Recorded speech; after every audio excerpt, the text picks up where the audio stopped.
Our Father in heaven, thank you for this beautiful day, Lord, you've given us once again in our lives. Thank you for this time that you've given us just to come together and just to learn from Betsy Chechi about the things she's going to talk about nutrition and everything, Lord. And as your word says, Lord, we have to also not just our spirit, but also we have to keep our body in check, oh God, and the things that we eat and not overeat and things like that, Lord. So help us, oh God, just to not be listeners of what is being said and taught, but also help us to practice it in our day-to-day lives, oh God. And thank you for this time that you've given us. Continue to be with us, lead us and guide us, and help us to glorify your name through everything that we do, Lord. We ask all this in Jesus' most precious name. Amen. Thank you all for joining. I think hopefully a couple more people will join. If not, they can always see this recording. And I just want to, I mean, this is usually the time for the ladies meeting who, all the high school, I believe, high school kids and then college kids. They have this time. They do it either once a month or maybe twice a month. Or maybe even once a week. I'm not 100% sure. Sam usually leads this. Sam is really busy today with another meeting, so he asked me to just come and let people in, and Kristen also wants to join and hear everything. So just wanted to introduce everybody from here to this side. Kezia, I'm going to turn it over to you if you want to introduce Betsy Chechi, or however you want to do it, take it over. Okay. Thank you, Winston. But basically, Sam just told me that we're just having this small meeting for like giving Betsy Chich an opportunity to just educate us a little bit. So yeah, I mean that's about it. So Betsy Chich, if you want to take over. Okay. Well, thank you, Kessia, and thank you for having me here, and thank you for coming in. I know this is like a weird time. I've never experienced something like this where, all your normal go-tos and all your normal coping skills and everything is like completely taken away from you. But one thing I do know, God is constant and God's sovereign and he's in control. So none of this like really should phase us. But anyway, let me see if I can share my screen. Um, okay. Okay. So a couple weeks ago, my brother Sam, as you call him, he called me and said, "Can you talk a little bit about nutrition?" And it's such a broad topic, and it's such a all over the place type of stuff. So I was like, "Okay, can you give me a little bit more details?" And he just kind of gave me like a little bit of a nutshell. So based on what he said, I sort of prepared something. I hope this is helpful. I have included my contact information at the end of the presentation. So if you guys need to reach out like later on or something, that's perfectly fine. I tend to talk a little fast, so y'all please interrupt me, slow me down, no problem there, okay? So I just, for the sake of giving it a title, I said, did someone say food, right? Like we can all relate to that, so food is like a intricate part of our life. It's something that we all know exactly what is type of stuff.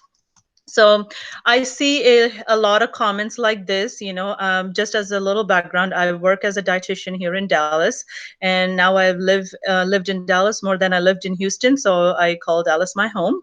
So I work in here, one of the area hospitals, and I work as a dietitian there, and I work a lot with the people who are struggling with weight loss, and I kind of help them a little bit over there. So I hear a lot of this type of comments. I just want to wake up the same size as my clothes. I'm not sure if you can relate to that or if you have said that to yourself, but maybe it comes in different forms and different kind of statements. It might be something like, "Oh, I just wish my weight was such and such," or "My BMI was this," or whatever the case may be.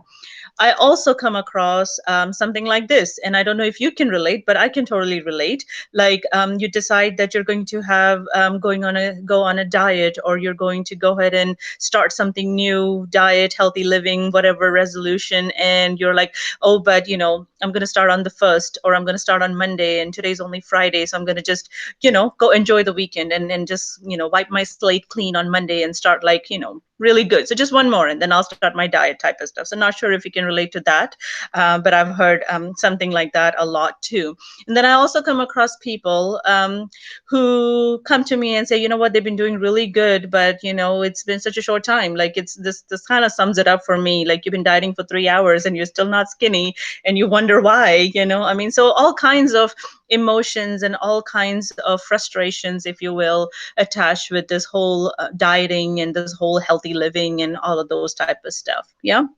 So we'll just talk a little bit more. Let's talk about food. So what exactly is food? And without going into too much of a biology lesson, just kind of skimming the surface, if you were to explain it to like a little kids or something like that, food is like a basic need of life. It's one of those things that you absolutely need. At some point in life, if you realize that you don't need food, that means you're done. So it's, without again going into too much of a science lesson, it provides energy to sustain life, and the need for food is designed by God. So Genesis, the first couple of pages in Genesis 1 and 2, there's this whole need for food. That's this whole cycle that's designed by God. Not only that, throughout the Bible, if you look at metaphors where God describes himself, it's like, taste and see that the Lord is good. There's a lot of food metaphors associated with God. I'm the bread of life. It just goes to show that food is such a, just like God, just like we need God, we need, I mean, I guess we need food. God made it, kind of like that. So it's more than that. It's just to say that it's one of those things that everybody can understand. Anybody from an infant to like a man on his deathbed, across every cultures, across every country, food is something that people understand. So and God talks to you in ways you can understand. So it's one of those, basic need of life. So before we move on, I want to talk a little bit about these concepts or definitions, if you will. I'm not spending a lot of time talking about this, but I do want to make you understand like these concepts. I don't know if you've heard them before, but there is this definition of overeating. It's basically an extra helping of something occasionally. So you are in college and you live in a dorm, and you have horrible food at your dorm, and then you come home for spring break and your mom makes you extra special favorite dish, and you go back and have seconds or thirds. That's an extra helping of something occasionally. It's Christmas and or Thanksgiving, and there's a big spread, and you go help yourself like a second time or a little bit more than that. That's an occasional helping. So that's really not that big of a deal. We all do that, especially if it's our favorite food. We all do that, occasionally being the key word. But then on the other hand, there is what's called binge eating, and this is not exactly true, that extra helping at every meal. That's not exactly true, but I just wanted to kind of keep it, I don't know, similar to the previous one. But the main definition, if you will, that you're continuing to eat even if you had a full meal. Even more than that, you're unable to stop yourself. You start eating. For example, you go out and buy a bag of candy or a bag of chips or something like that, and nobody else is coming to eat it. It's going to be there for you tomorrow, day after tomorrow, but somehow you're not able to stop it, and somehow you're compelled to go after it and eat it until it's fully gone. So that inability to stop yourself is sometimes called as binge eating. If you really look at binge eating, there's like, you go further down, it's like deeper and deeper into that eating disorder spectrum. We're not going to go too much deep into that level of talk today, but I want to kind of bring this up, because just like any other addiction, alcohol, food, whatever, and like any other addiction, it starts with the choice. You're choosing to do that, and as time goes by, it takes over you, and then you become slave to that addiction, and then you get to a certain point where it's really hard for you to pull yourself yourself back out by yourself, and then you need help. You need like an external help, somebody to help you out, somebody to intervene and kind of help you come out of it, you know. So this binge eating takes you down that path of it. And you know, there is a biblical term for it. It's called gluttony, you know. And to be honest with you, I have not really heard very many preachings on the topic of gluttony. You know, it's one of those really sensitive, really gray areas of life, if you will. But you know, we'll leave it at that. I wanted to kind of bring these up. This is not my talk today or anything like that, but I wanted you guys to know the definition of that or so. Okay. So think about these questions, you know, even before you get to that, you know, get to the state of, you know, even before a person gets to that binge eating spot, or even before they get to that spot, you know, ask these questions. You know, have you tried to stop overeating, repeatedly tried to stop overeating? Have you told yourself, oh, this is the last time I'm going to do this, you know, this is the last time I'm going to do this? Have you done that? You know, do you constantly look for diets that promise results, or do you feel like you're pressured, like your friends are doing it, so you have to do it? You know, I mean, do you find yourself, do you try new diets, basically, that promise results? You know, do you blame others or your surroundings for your failure? You know, I could go exercise, but such and such is happening. I could eat healthier, but everybody in my house is eating unhealthy. You know, I don't really go grocery shopping. You know, it's my mom who does it, or it's my sister who does it, or whatever the case may be. Do you blame yourself, blame others, not yourself, blame others or your surroundings for your failure? And failure is really a strong word. You know, I mean, I couldn't think of a better word at the time, so that's why I put failure. But the reality is, it's not necessarily failure. It's just like kind of taking you away from your focus. You know, have you tried to convince yourself that you can lose weight or eat better or get healthier if you really wanted to? You know, I mean, have you tried to convince yourself that, like, oh, you know, this is, I'm not too much worried about my weight or my health or anything like that, and if I really wanted to do it, I would do it, you know?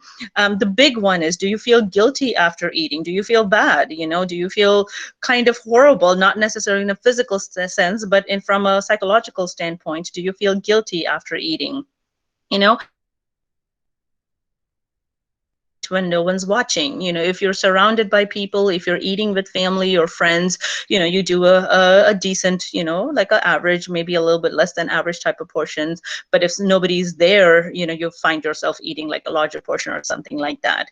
And do you find yourself getting a treat, or I don't know, a Starbucks drink or something like that after a particularly stressful day or situations? So if you answer yes to any questions, even if you don't answer yes, even if you find yourself relating to any of these questions, you really want to think through, and you really want to kind of look at your life and kind of see what is going on, type of stuff, you know, from a health, from a nutrition standpoint or so. Okay. So we have this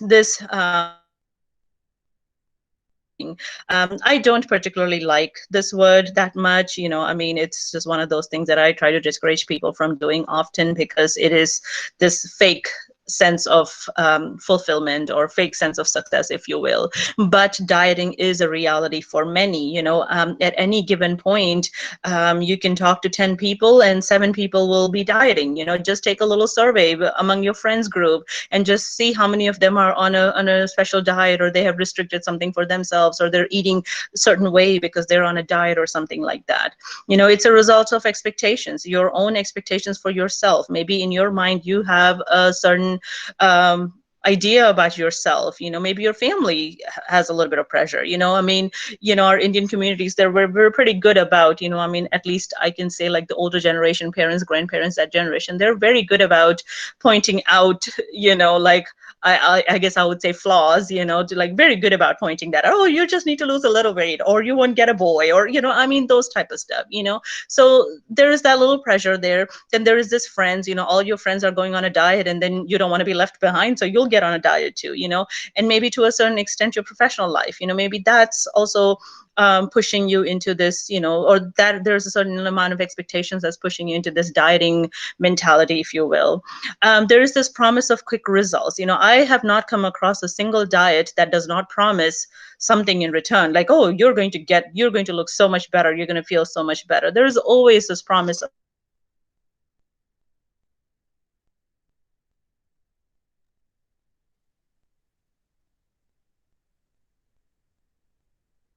doing, this whole meal planning thing is kind of hard because some days I really don't know what to make for my family, what to make, what to cook, and I will open the fridge and just stare at all the ingredients and see where can I start, but if you're on a diet, it just seems so easy because all you have to do is order a package and just eat the protein bars or eat the shakes that come with it, and then it's done, your dinner is taken care of, type of stuff. So at least on the surface level it seems easy because you have a plan, somebody else is making a plan for you. You don't have to think too much about it, you don't have to put a lot of effort into it, you don't have to work, somebody does it for you.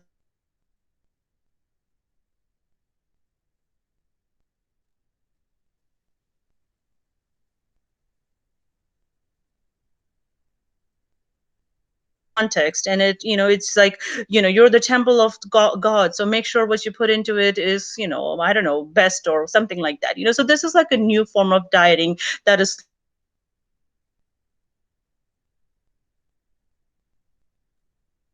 coming out, Daniel fasting, or what would Jesus eat, or eat only the foods mentioned in the Bible, and then there's real fasting, and they've taken that whole spiritual context of fasting out and call it intermittent fasting, and I'm just going to call it a starvation, and then just the prayer is not there, there's only fasting and it's only for purely physical benefit type of stuff, and then there's this whole approach like you can control the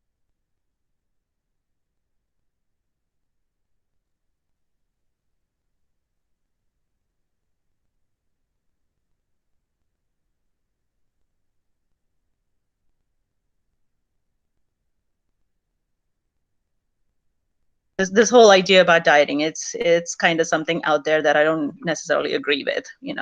So there is this food and emotional connection, if you will. So why are we, why is food so difficult, why do we have so much trouble eating healthy, or why do we find ourselves going into this dieting mentality and all of these type of stuff? Because there's like a big emotional connection. So there's this huge control factor when it comes to food. There's this control factor. So think about it for a minute and see what are the things that you control in your life. Really look at every aspect of your life and see what do you really control. For you might be a night owl, you like to stay up late at night, you might stay up until 2 a.m. That is the, you are a night owl, you like to do things at night, but you go to bed at 9 o'clock in the morning because you had to wake up at 5 and commute for an hour and a half because you have a morning job. So that's time, and that schedule is controlled by something else. You like to wear pajamas all day long, every day long, but here you are, you're going to dress up and wear some business suits and things like that and show up to work because that's your work standard and culture that's established. There's all kinds, there's not very many things that you control in your life. Food is like one of the very, very few things that you control in your life.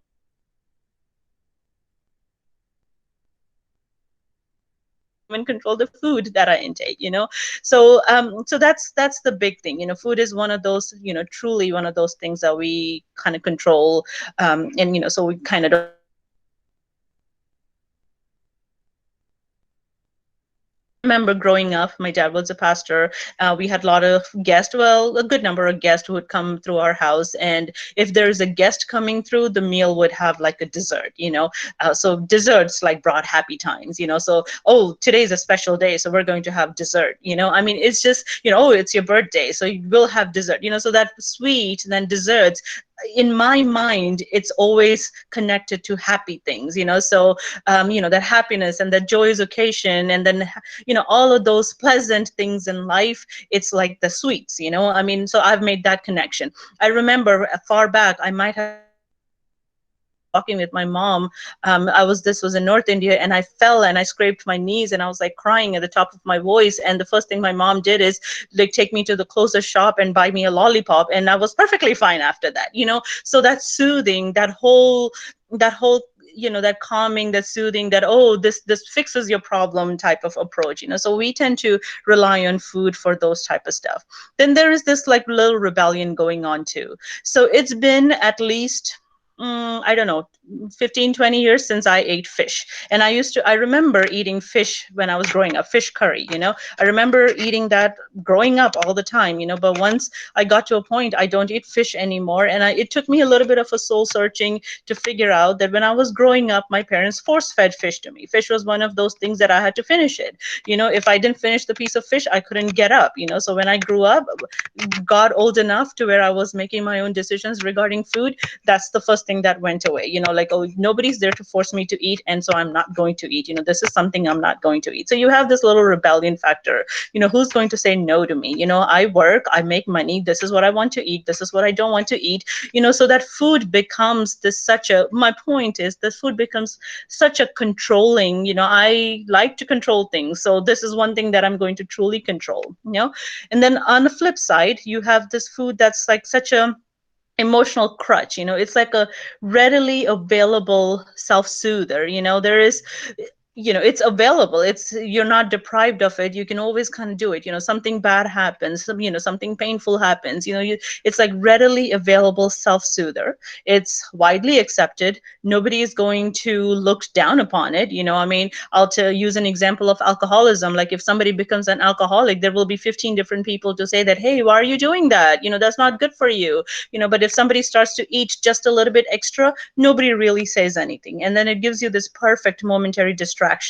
You don't have to think a lot about eating something, you don't have to put a lot of thought into it. It's one of those mindless sort of activity that becomes this wonderful emotional crutch. So when you need distraction, when you are going through, you don't want to think about something that's painful, you don't want to think about something that's negative, then you go eat something, because then that's that momentary distraction type of stuff. So that's kind of how we have made food into. It's more than just sustaining or giving us energy. It's become like our buddy. Okay, so what do we, so now what, so going forward, what are we thinking? So now that we know just a little bit about the emotional factors, and just so that we know, like, these type of things, what goes, so what are we going to do with the information? So we'll talk a little bit about health matters, and talk a little bit about overcoming that dieting mentality, and then ultimately that healthy living for life. Okay, so I listed some chronic conditions here. You do need to take care of your physical body, you do need to take care of what you're eating, you do need to watch your health, because otherwise it becomes a burden for you. Life is hard enough as it is. You don't want to have, whatever, you don't want to add to that burden. And I've listed the conditions that's very common in Southeast Asian population. Our genetic makeup is prone to some of these conditions, one being hypertension, which is high blood pressure. It leads to heart disease, kidney problems, those type of stuff. I don't know if you guys have grandparents or maybe parents, or if they have like blood pressure or something like that. Diabetes is another common problem that happens in Southeast Asian communities, that also leads to, like, kidney problems, and then nerve problems, and then blindness. And then there's high cholesterol that again leads to this heart disease and things like that. So those are the top three that our population, particularly the Indian population, suffers from. Particularly women, girls, women, they kind of have this problem. They're more predisposed to this type of conditions. And there is something called metabolic syndrome. So metabolic syndrome is something where this person is borderline everything. They have borderline high blood pressure. They have borderline diabetes. Their triglycerides are borderline high. They're a little bit heavier than normal recommended. So everything is borderline. Nothing that warrants medication or anything like that, but they're borderline. And then they're like, oh, you know what? In the next 5 to 7 years, this person will be taking medications and things like that. So this person is on a slippery slope. And this is the time when the doctors and their practitioners, they watch really closely to make sure that they're not, or they'll try to halt that progress, if you will.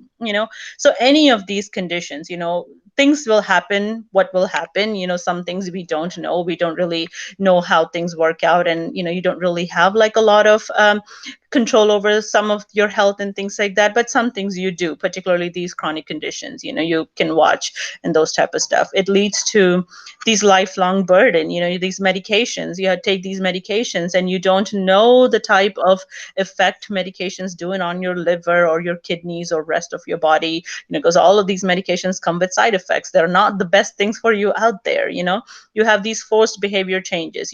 Oh, somebody has diabetes, so they have to always watch their carb intake, or they have to always watch their sweet intake. And then they generally have this poor quality of life. I'm not sure if you guys spend a lot of time with people who have two or three diseases, chronic conditions in their life, and then you watch them and they're taking like 8 medications, and then you look at their quality of life. It's not the best out there. And then there's this elevated state of inflammation. So anytime you start taking medications for these conditions or any of these conditions, because this affects all over the body, and because it's not just like a localized type of stuff, your body is just prone to getting sick. Your immune system is kind of poor. You're getting sick easily. You have this aches and pains and things like that all the time. And when you're 18, 19, 20, or 14, 15, it doesn't really make any sense, and you're like, what are you talking about? But talk to somebody who's maybe 50 or 60, grandparents, parents, just talk to them about it, because they were also 21s and they did great when they were 20, and they took care of their body to the best of their ability, and now they're in their 60s, and all of a sudden they're like complaining of aches and pains and things like that, because that's one reality of life. Time doesn't stop for anyone. So laying that good foundation at a very young age, and really kind of focusing, saying, what, that could be me, my mom could be me, so I'm just going to watch, is it's like one way to kind of do it. Then there's this psychological aspect of things. As your physical health deteriorates, your mental health deteriorates as well. There is this added depression and anxiety. It may be from side effects of medication, but even just the fact that you're not able to go enjoy life like you used to. You have this limitations, and you have these behavior changes and things like that, that causes just a little bit of a depression and anxiety, and a slew of other mental condition. So overall, when you look at it, you do want to take care of your physical health, just to make sure that you are in that best state of your life. But at the same time, it does not detract you from focusing on God and giving God glory, the glory that he deserves. Because if you're in pain, you're focused on pain. If your body is suffering, you're focused on that suffering type of stuff. Okay. So how do you kind of get over that dieting mentality? This whole dieting mentality, if you don't have that dieting mentality and you have not gone down the path of dieting and all of those type of things, great, stay like that. But if you have tried at least one or two diets in your life, or if you're like, I'm not super happy with my weight, let me see what I can do type of stuff, I would encourage you to really look a little bit deeper and not get into this quick fix dieting mentality. Look, you're in it for life, so kind of think about it long term type of stuff. Definitely explore like the deeper concerns.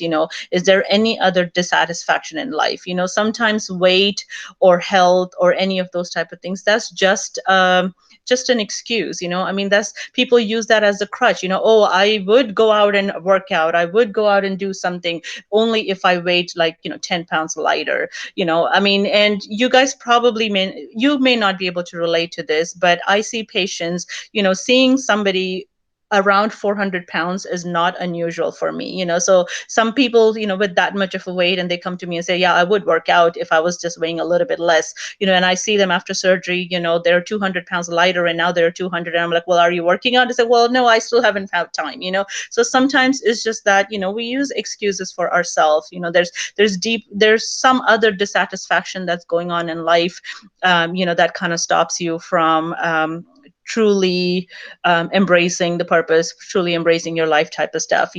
Think about, are you blame shifting? Is this quest for happiness and health? The thing is, that seek ye first the kingdom of God, that I don't want to take it out of context, and I don't want to like really, really again take it out of context, but just understand that with God, all things are possible. You focus on God, you focus on your life, trying to make God happy. Everything else sort of falls into place, because then you're not obsessed about, worried about any of those other type of things. And let me tell you, it is easier said than done.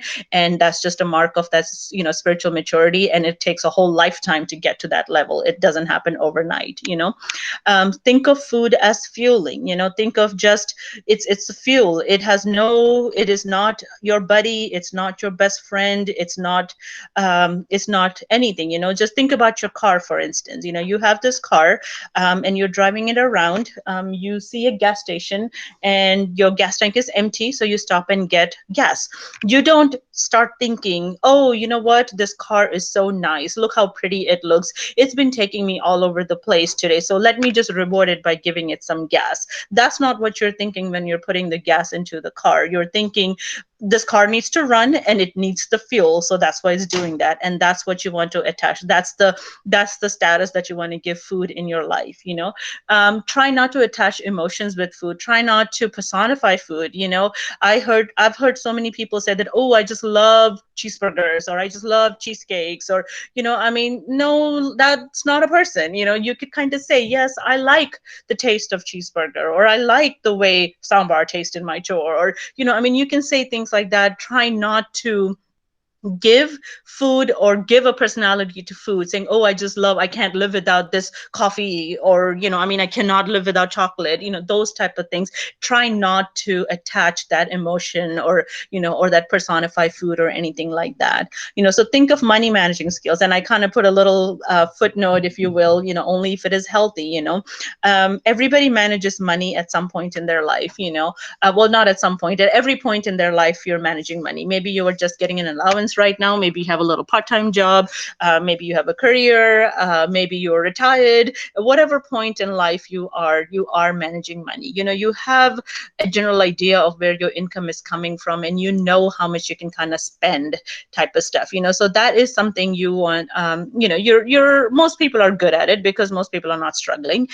So that's kind of how you want to look at it with food. Some days you hit your budget and sometimes you don't, and that's okay. I've not met anybody who goes, oh, you know what, this month my budget, I overspent, and I overspent my budget by $500. So my job is obviously not working for me, so I'm going to quit. I've not come across anybody who has said that. I've also not come across anybody who said, you know what, this month I've spent $500 more, so I think I'm just going to go ahead and buy a Ferrari because, hey, after all, I don't know how to meet my budget. But we tend to do that with food and dieting, or again, the word that I don't like. We tend to do that when it comes to our health. We're like, oh, today's Friday morning, I ate a brownie. This whole weekend is gone, so I'm just going to eat everything in sight, and Monday morning I will start eating vegetables and fruits only, or I'll start just eating very healthy starting Monday morning. But this whole weekend is gone, so I'm just going to just eat everything in sight, type of stuff. Or this particular lifestyle or this particular diet or whatever is not working for me, so I'm just gonna kind of give up. So we tend to do that with food, and you want to kind of switch that. Think about that money managing skills, if you will. Okay. So healthy living for life. We talked a lot today, but I hope this makes sense. Keep it simple. Eat what you need. Okay. But you don't want to restrict yourself. You don't want to go crazy with one food over the other. Keto or paleo or none of those type of things. You don't want to go crazy. You want to keep it simple, basically. So you have this big group of carbohydrates. We like to call it carbs. They range from complex to simple. Complex are the ones that have more fiber in them. They're a little bit more coarse. They tend to be not so smooth. You have to chew, basically. And then there is simple. Example of a complex is something like a whole wheat bread or chapati or something like that. That's a complex carb. Then there is simple, which is you put in your mouth and it melts in your mouth, like M&M candies. That's a simple carb. And the lasting, the 3 hours to 30 minutes. So if you eat something complex, a complex carbohydrate should roughly take about 3 hours to be out of your system, or when that energy store is done, it takes you about 3 hours. You eat a certain amount of complex carbohydrates, it will be 3 hours before you're hungry again, theoretically. Versus a simple carbohydrate, you'll get hungry in about 30 minutes. So all you had is M&M, there's a good chance in 30 minutes you'll be hungry again.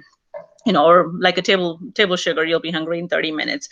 You have proteins. You have lean to high fat meat. Lean meat is something that's like grilled piece of, like the white chicken, grilled chicken or something like that. And high fat meat is something like a hot dog, if you will. So that's from 3 hours to 6 hours. So lean, if you have something that's a lean protein, you should be good for about 3 hours. If it's a high fat meat protein, you're good for about 6 hours. And then fat, you eat a whole avocado, you're not going to be hungry for about 6 to 8 hours. So know these things, just keep them in the back of your mind, and keep your meal time steady. So eat when you're hungry. So you want to know the signs of physical and emotional hunger. So when was the last time you ate? That's the key question. Next time you're looking for food, you want to assess, for a minute, you want to ask yourself this question, like, when was the last time I ate? Oh, it was at 9 o'clock in the morning. Oh, no wonder I'm hungry. Or it was at 2 o'clock, and then you're like, well, 2 o'clock to 7 o'clock, that's also still pretty good time. Well, I just ate at 5:30. Then you're like, okay, what did you eat at 5:30? Did it fit into these 3 hours or 30 minutes or 3 hours, 6 hours category? So think a little bit more before you just impulsively go and eat something. Okay. Emotional hunger drives you to look for a specific item. You start to crave for certain things. It might be something sweet, it might be chocolate, it might be ice cream, it might be something savory. It just kind of depends on your preference. So you're looking for a very specific item. And if you're looking for a very specific item, then that's not necessarily physical hunger, because if you're truly hungry, you don't care too much about what you're eating. You'll eat it.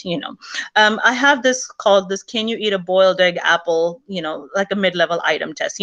You want to pick an item that's not your most favorite, but at the same time, it is something you will eat. I mean, for me, it's boiled egg. I'll eat boiled egg, or I'll eat an apple, only if I am really, truly hungry.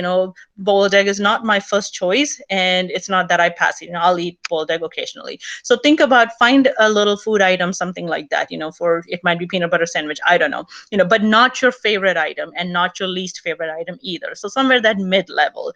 And if you do this test, can I fix myself a boiled egg and eat that? If the answer is yes, so there's a good chance that you're hungry. But it's like, nah, I don't have a taste for it. I think I'll eat something else, maybe a little bit more on the sweeter side or something like that. And then it's probably not true physical hunger. You just ate lunch or you just ate dinner about 45 minutes ago and you're starting to look for food. There's a good chance that you're either thirsty or you are just kind of trying to close out, because a lot of people like to have dessert after meal, and a lot of people like to have certain things after meal, and it's just a habit. You will be able to break it if you kind of stay on top of it, if you're kind of aware of it. Okay. So have a happy balance, if you will. You do need some complex carbs. You do need lean proteins. You do need fruits and vegetables. There are diets out there that will kind of tell you, oh, never touch carbs again, or, do a really, really low carb type of stuff. But if you're looking at long-term type of stuff, those things are not sustainable and it's not healthy either. So have a happy balance. You don't want to only eat carbohydrates and you don't want to only eat proteins. You want to have like a good balance, if you will. And know how much you need. If your BMI is basically the relationship of your weight to your height. Depending on your height, that proportional measurement of your height and your weight, or weight related to height. You can calculate it online. If you'd rather do it manually, let me know. I can give you the formula. If your BMI is between 25 and 30, then take your pounds and times 9. That's how many calories you would eat. So if you're like, I don't know, for example, 100 calories, because that's easy to calculate, you would eat times 900 calories a day. I think that's a child.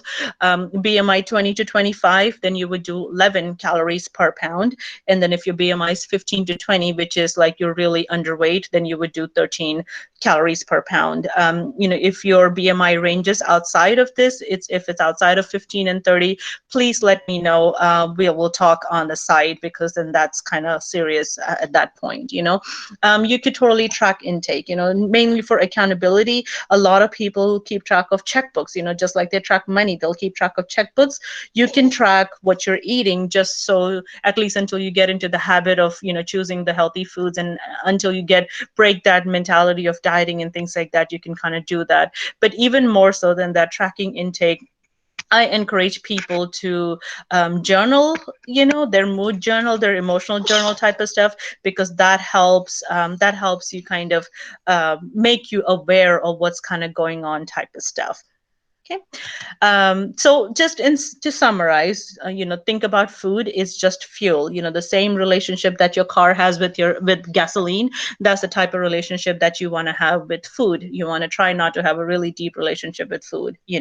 Focus on the purpose in your life, and let God define your purpose. You don't want to say, oh, this is what I'm born to do. I'm born to chase my, I don't know, health, or I'm born to like lose weight, or whatever the case may be. You don't want to kind of do those type of stuff. You really want want to focus and seek God, and then hopefully things will fall into place. But at the same time, that does not negate your responsibility. You are tasked with certain things in your life. You're tasked with that healthy living and then choosing the right things for you type of stuff. Again, if you think of food just as fuel, it's not anything extra, anything less. This is the fuel that you need for your body to keep going. Then that's kind of what you do. Again, it takes a while to get there, and I can tell you here, I am not there, and I'm far, far away from there.